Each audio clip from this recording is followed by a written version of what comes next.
Hello বন্ধুরা, সবাই কেমন আছো? আশা করি সবাই খুব খুব ভালো আছো। আমরাও বেশ ভালো আছি।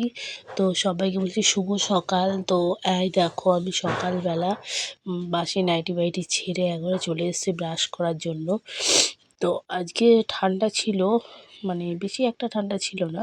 তো ওই জন্য চাদর টাদর কিছুই পরা নেই। আর 9টা মতো বেজে গেছে। তো ভাবলাম সকাল থেকে হালকা পাতলা একটু ভিডিও শ্যুট করাই যাক। তো আজ হচ্ছে তোমাদের দাদাভাইয়ের মানে খুব একটা স্পেশাল দিন। মানে তোমার দাদাভাইয়ের কিনা জানি না, আমার খুব একটা স্পেশাল দিন। মানে সেটা কি তোমরা পরে ঠিকই বুঝতে পারবে। তার জন্য পুরো ভিডিওটা দেখতে হবে।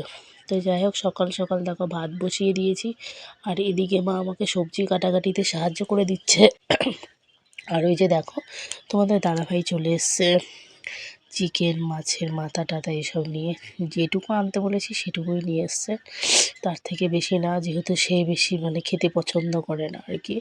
তো যেটুকুই আনতে বলা হয়েছে সেটুকুই নিয়ে এসছে। তো তারপরে এই দেখো এদিকে আমি চিকেনগুলো ধুয়ে নিচ্ছিলাম। ও হ্যাঁ, আজকে কি সেটা তো তোমাদের বলাই হয়নি। আজ হচ্ছে তোমাদের দাদাভাইয়ের বার্থডে।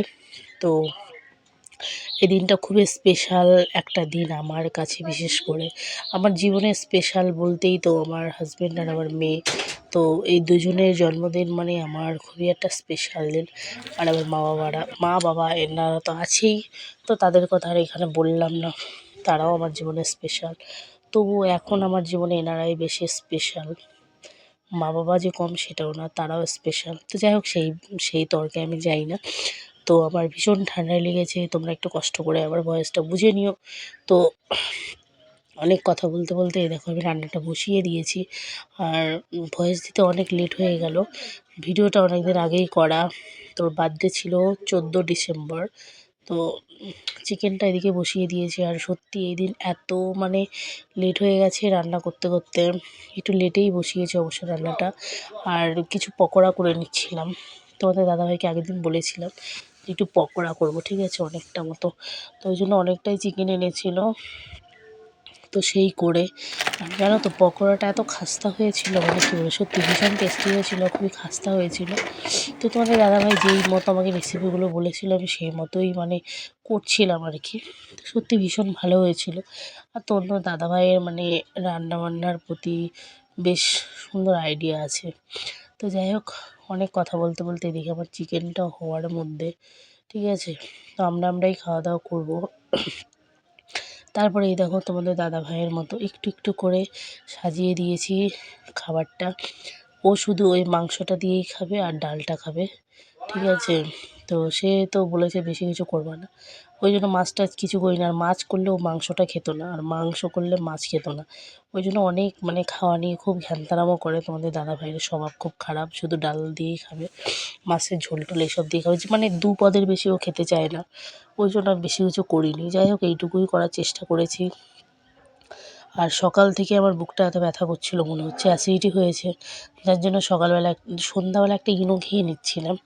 ভাবলাম এখন যদি ইনো না খাই রাতেবেলা পায়েস খাবো কী করে বলো। আর এমন কিছু খাওয়া দাওয়া করেছি তাও কিন্তু না, তবুও মানে কালকে আমরা এক জায়গায় নেমন্তন্নে গেছিলাম, সেই ভিডিওটা তোমাদের দেওয়া হয়নি। তো সেখানে চিকেন টিকেন খাওয়ার পরে না প্রচুর অ্যাসিডিটি হয়ে গেছে। যার জন্য সকালে গ্যাসের ওষুধ খাওয়াতেও মানে এখনও বুকটা হালকা হালকা ব্যথা করছে, তবুও গুড় খাচ্ছিলাম। আর ভাবছিলাম মা কিছু বলবে নাকি। তো মা কিছুই বলেনি, মা বলছে একটু খেয়ে দেখো। তো সেই মতোই খেয়ে নিচ্ছিলাম। আর গুড়টা ভীষণ টেস্টি ছিল, খেজুর গুড়, মানে এই সিজনে প্রথম খেলাম, খুবই ভালো লাগছিল। আর আমি গুড়টা ভেঙে দিচ্ছিলাম, মা ওদিকে পায়েস বসিয়ে দিয়েছে। তো মা বলছে একটু রেখে দাও, বেশি মিষ্টি হলে না পায়েসটা আবার খাওয়া যায় না, অল্প মিষ্টি হলে অনেকটা খাওয়া যায়। তো ওই জন্য 500 মতো চাল এনেছে আর 1 হাঁড়ি মতো পায়েস বসিয়েছে জানো, যে 2 দিন ভরে খাবো জন্য। আর আমাদের বাড়িতে অনেক মেম্বার, তোমরা তো অনেক মানে জানোই সেটা। তো তারপরে আমি গুড়টা ভেঙে দিচ্ছিলাম শিলনোড়া দিয়ে। আর এই যে আমার কন্যে, মানে কি বলে আমার কন্যাটা একটু পর পর আসছে, মা আমাকে একটু দাও, খায় আমাকে একটু দাও, মানে এতটা করে নিচ্ছে। আরও মিষ্টি খেতে, টক মানে মিষ্টি টক নুন তাই এসব জিনিস খেতে এত ভালোবাসে যে মানে আরও এগুলো তো বেশি বাচ্চাদের দেওয়া উচিত না বলো, তবুও কী করবো, শোনেই না কথা। যাই হোক, তারপরে দেখি মা তো পায়েসটা বসিয়ে দিয়েছে আর দুধটা উতলাচ্ছে, বেশ সুন্দর একটা সেন্ট বেরোচ্ছে। তো তারপরে এদিকে পায়েসটা হয়ে গেছে আর এত সুন্দর সেন্ট বেরোচ্ছিল মানে কি বলবো। সারাদিন এরকম খাটে লাফায়, কে দুষ্টু। হ্যাঁ, আমি তো এটাই বুঝে উঠতে পারি না, এত দুষ্টু কেন। কিভাবে লাফাচ্ছে দেখো, পড়ে যাবি তো ওই পাশ দিয়ে। যাও দরজা দিয়ে আসো। তো এই যে দেখো এখন বাজে তোমার রাত 10:30 মতো, আর এই যে কেকটা দেখতে পাচ্ছি বড় কেকটা পেয়েছে, মানে তোমাদের দাদা ভাইয়ের জিমের ভাইয়েরা এই কেকটা দিয়ে গেছে ওর দোকানে। তো সত্যি মানে ভাইদের কি বলবো, অনেক অনেক ধন্যবাদ। আর ওই জন্য আমি ভেবেছি আর কেক আনার দরকার নেই ভাই, বাড়িতে লোকজন এখন কম আছে, আর এত মিষ্টি মিষ্টি কেউ বেশি কেউ খাবেও না। ওই জন্য আমি একটা জাস্ট ছোট্ট দেখে একটা পেস্ট্রি আনিয়েছিলাম, যেহেতু না আনলেই নয়, তো ওইটাই আনিয়েছি। ভেবেছিলাম গেল কান আনবো, কিন্তু আনার সময় পাইনি, আর শরীরটা এতটা খারাপ লাগছিল, ওই জন্য মানে সময় হয়ে ওঠেনি। আর আজকে স্নান করতে এত লেট হয়ে গেছে, যার জন্য আমার ভীষণ ঠান্ডা লেগে গেছে। তো তারপরে দেখো কেকটা সত্যি মানে তোমাদের দাদাভাইয়ের ভাইয়েরা যারা জিম থেকে এই কেকটা পাঠিয়েছিল, সত্যি কেকটা ভীষণ টেস্টি হয়েছিল আর খুবই ভালো ছিল। তোমাদের অনেক অনেক ধন্যবাদ, খুবই ভালো লেগেছে। তো ওনারা থাকলে একটু হয়তো ভালো লাগতো। তো যাই হোক, এখানে তোমার দাদাভাই এখন সবাইকে কেকটা খাইয়ে দিচ্ছে, আর বাবাই তো ভীষণ আনন্দ পাচ্ছে। ঠিক আছে, আর একটা জিনিস তোমাদের সাথে আজকে শেয়ার করব, সেটা হচ্ছে আমার বাবা এই ছোটোবেলা থেকে আমাকে কী পরিমাণে জ্বালিয়েছে সেইটাই তোমাদের দেখাবো। ঠিক আছে, খাওয়া দাওয়া হয়ে গেছে, এই দেখো সারা বারান্দা ভর্তি বমি করে দিয়েছে। ঠিক আছে, এই ভিডিওটা আমার করার একটাই উদ্দেশ্য, সেটা হচ্ছে ওকে আমি বড় হলে দেখাবো যে তুই ছোটোবেলার থেকে কত পরিমাণ বমি করেছিস। মানে কি বলবো, বমি এত করতে পারে গাইস, কি বলবো তোমাদের, ভীষণ পরিমাণে বমি করে। ঠিক আছে, ছোট্টবেলার থেকে মানে খাক আর না খাক, না খেলেও বমি, খেলেও বমি। শুধু যদি ওর পেটে জল থাকে, সেটা সকাল থেকে রাত অবধি যা যা খেয়েছে মোটামুটি সব বের করে দিয়েছে।